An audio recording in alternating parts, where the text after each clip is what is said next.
Hi there, and welcome to Steps Together, the Steps for Development podcast, where we come together to learn and build our own skills so that we can help the children in our lives to thrive and succeed. I'm your host, Deb Johnson, and I'm so glad you're here.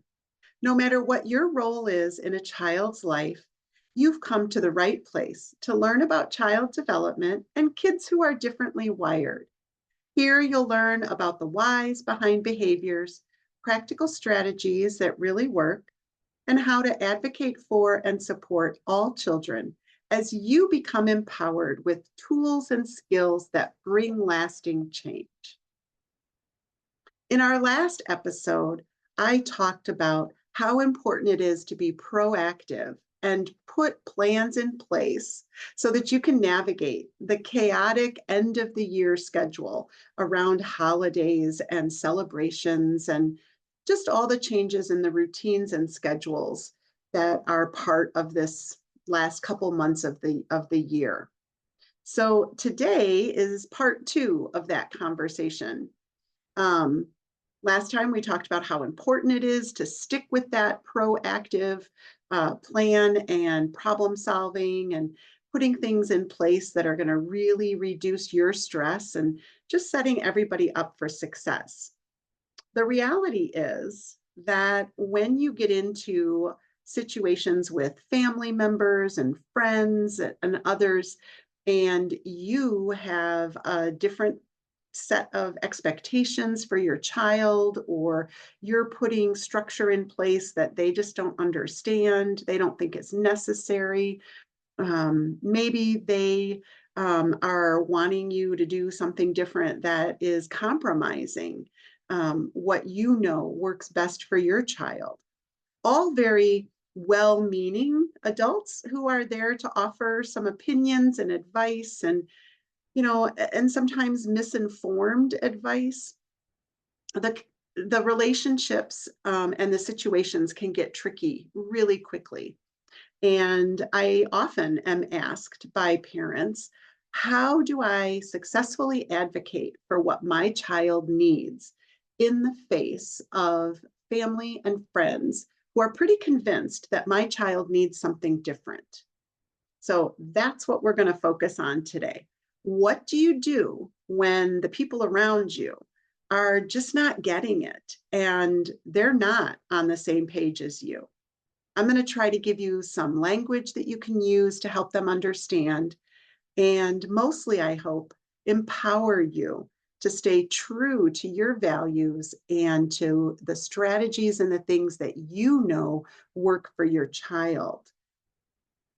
So let's talk about how to navigate this situation while staying calm, confident, and connected yourself.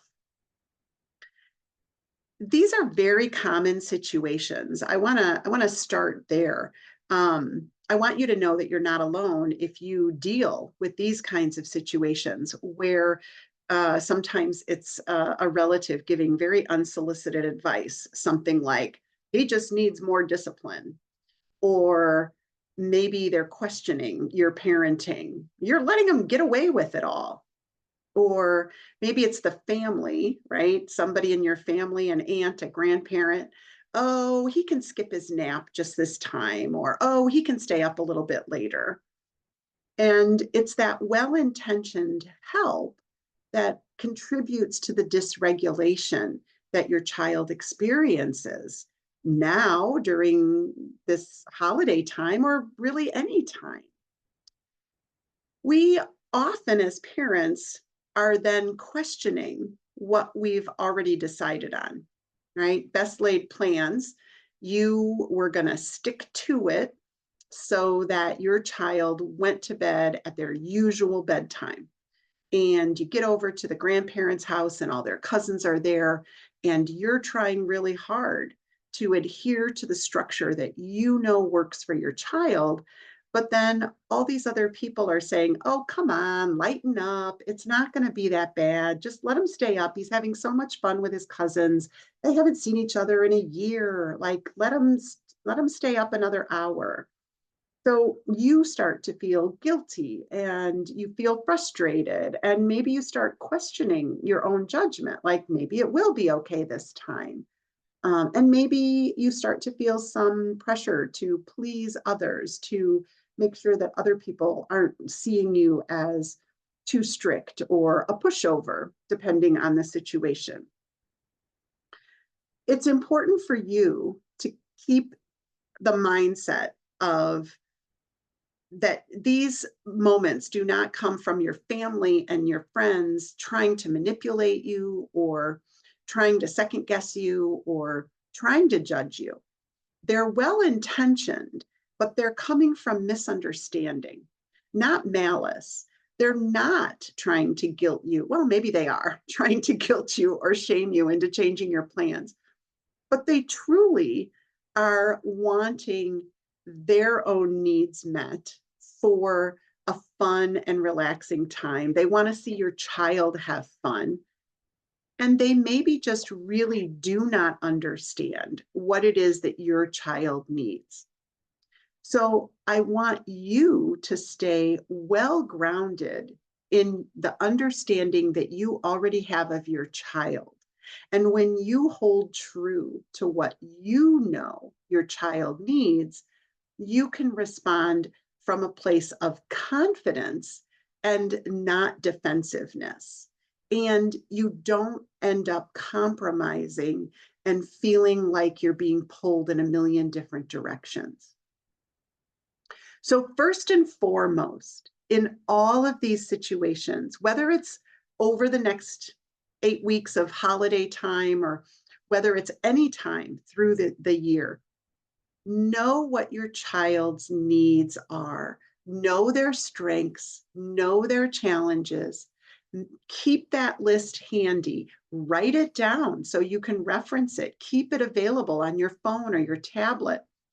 Know what it is that your child needs because that is your empowerment. It's your strength that you know what works and doesn't work for your child. And when I'm talking about what works and doesn't work for them, I want you to specifically focus on what helps them stay regulated, what helps them to stay calm and connected and improves their participation in these family events, in these celebrations. Is it the movement? Is it the quiet space that they need? Is it sensory supports and activities? Is it connection with an adult like yourself or someone else that is most important for them? Is it adhering to the routine, right? Remember, this is what I talked about in the previous episode where I said, start by knowing what works and what you absolutely need to adhere to. These kinds of things that you need to adhere to, it's almost like thinking of your child or yourself as diabetic, right? We have to adhere to this diet for our own well-being. When I don't adhere to the diet, it contributes to illness, dysregulation, right? Mental health struggles. So we have to stick to the routine. We want to know what are the strategies that work, what are the supports that we need to keep in place, predictable transitions, use of timers and schedules, preferred foods, breaks at the right time, not overdoing it with social interaction, trying to limit the amount of novelty that our child is experiencing. And know what doesn't work. If you know that your child is a terror the day after having stayed up an hour after bedtime, stick with bedtime because you know that being flexible and allowing your child to stay up late just doesn't work. You are going to pay for it. They are going to pay for it the next day. So don't push through fatigue. Don't force social engagement. Don't take away the supports that keep your child regulated and able to participate and enable the calm and the joy in the moment. In addition to that, I want you to stay well grounded in your own needs. When you are identifying what is necessary to get through challenging times, holidays or not, any stressful times, know your own needs, right? What are your self-care routines, your need for downtime, your boundaries? Stick with those boundaries. You may need to do your own emotional preparation for some of these family activities, some of these socially demanding situations where you know there's going to be the aunt, the in-law, the parent, somebody who's going to make a comment, somebody who disagrees, for example. We all know going into these family events how potentially volatile they can become when there's disagreement. I want you to emotionally prepare yourself that this is probably going to happen, and I need to be prepared because I can control my responses. And I'm going to give you some ideas for ways that you can respond to some of these well-meaning people in a way that holds your ground, but is compassionate, that is not defensive or condescending or in any way provokes or attacks the other person. It's totally possible for you to enter these potentially volatile situations with a clear head, with emotional intelligence, and the determination to keep the calm and stay in your own mindset of confidence and empowerment. It's going to mean that you learn some clear communication strategies. For example, simply saying to Aunt Bess, we've learned that when Sam skips his nap time, it's much harder for him to enjoy the family activities later. So even though you would like him to skip it so that he can do this activity now, we are going to stick with our nap because we want him to do XYZ activity later. You want to explain to family members why you're doing what you're doing by linking it to your child's strengths and their needs.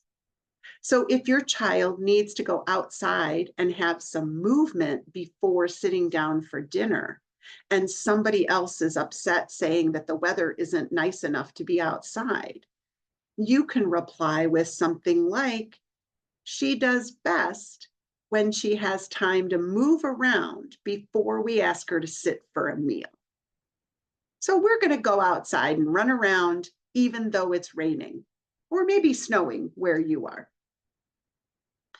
When you learn to communicate in this way, you're able to set boundaries with confidence, not apology, and not with compromise. Clarity builds your confidence. Defensiveness builds conflict. So let's seek the clarity with that confidence of, I know what my child needs. One of the common responses that I advise parents to use is just simply saying, thank you for your input. I really appreciate your help. Something to that effect. And then saying, we have found that this is what works best for us.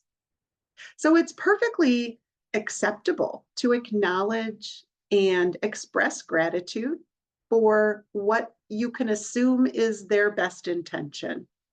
We appreciate your suggestion. We're going to stick with what we know works best. Simple, clear, setting boundaries while acknowledging their intent to help. So let me give you a little bit of a toolkit. So we're going to call this your response toolkit. And I'm going to throw a PDF link on the description for this website, and I will put it up on my social media pages as well, where I'm going to include some of these. So you don't have to try to remember them all, although certainly if you want to take some notes while you're listening, go right ahead. But I'll put it up there so you'll be able to just download the PDF and have this little toolkit with some responses. So let's say the situation is someone offering unwanted advice. Some of the responses that you can give would be things along the lines of, "Thanks for caring about us. We have found that this approach really helps him." Or to say, "I appreciate your perspective. Thanks for that idea. We've learned a lot about what works for her. So we're going to do it this way today." Or saying, "I can see where you're coming from, but this plan helps us avoid meltdowns and keeps things positive." So the general approach here when you're getting unwanted advice is to simply acknowledge with some gratitude, some thanks, that, we appreciate what you're trying to do. We're going to still stick with this. Today, we're going to do this. Here are some ideas for things that you can say when somebody criticizes your choices. It's a common theme that somebody is going to make a comment about how you're letting them get away with things, or you're letting them run the show. You're you're kowtowing to everything your child wants. You're failing as a parent because you're not using discipline in the right way, right? Somebody's criticizing the approach that you have chosen to take with your child. Here are some things that you could say. "I know this looks different from what you might expect, but we're following what's best for our child." Or, "We've worked with some professionals who've really helped us understand our child's needs. This approach helps our child the best." Or, "I hear you saying you would handle this differently. And that's great if it works for you and your family. We have found from experience that this is what works for us." Another situation that sometimes comes up is somebody overriding your plan. Somebody has decided that your child does not need to take a nap, or somebody's decided your child should have 3 extra servings of dessert, or somebody's decided that your child should go outside and run around, even when you know that that kind of activity actually escalates and what they need is some quiet, calm time. But they're going to encourage your child to get out and play with their peers or their cousins or whatever. Here are some responses that you could use in those situations. "I know you want to help, but keeping our plan consistent makes the day go so much smoother." Or, "I appreciate your enthusiasm, your eagerness to help our child have a good time. We're going to stick with our plan so that everyone can enjoy the rest of the day." Or, "It's important for us to honor our child's needs and boundaries. It helps him feel safe and stay calm and regulated." So these responses allow you to set the clear boundaries without becoming defensive or going on the offense to criticize the person who's trying to override. And when there are those moments where you feel overwhelmed or defensive because there's too much of this criticism or too many people trying to derail your plan, I want you to pause. I want you to remember that we have control over our responses. And I don't know where this quote came from, but there's a saying about how in between stimulus and response, there's a moment which is our control. And when you stop, when there's a stimulus, like, I don't know, Uncle Joe saying that your child doesn't need to go to bed right now, you can pause after that comment and you can gain control of your response. Take a breath before you respond.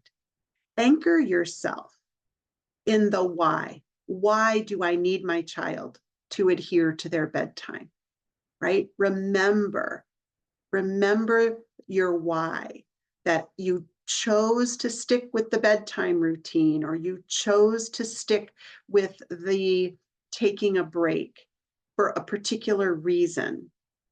And then use one of the phrases to simply redirect and set your boundaries and adhere to what you know your child needs. If necessary, if things start to escalate, exit gracefully, right? Tell someone that you just need to step away. You need to take a break. And maybe that's by yourself, and maybe that's with your child.